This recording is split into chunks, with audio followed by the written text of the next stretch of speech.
RSV stands for Respiratory Syncytial Virus. This is a very common childhood virus that we see in young children being most afflicted with it, but can happen anytime in childhood. And it's another one of those viruses that we have been monitoring closely even before the COVID-19 pandemic. So RSV season usually hits us around the winter time and peaks in January, February. And right now, it's very, very strange that we're now seeing an uptick of this virus in the summer months, in August and now September. RSV is a respiratory virus that often manifests similarly to COVID-19. And, you wouldn't be wrong to think of COVID first, but it's also good to be aware that this is circulating. And RSV also gives you a bit of cough, fever, but it's a bit different from COVID in that you might have wheezing in a younger child, poor feeding, and that kind of a thing.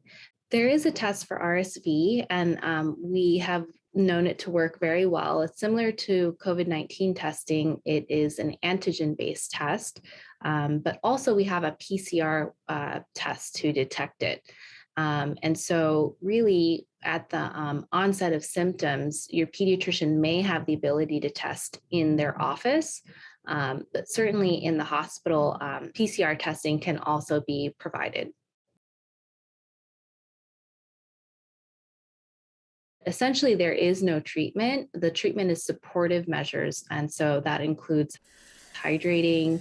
In small babies, we often have the parents use a humidifier and also do some suctioning of the nasal secretion so that they can breathe better. Ultimately, the only way to differentiate between RSV and COVID is to get a test to kind of figure out which is which.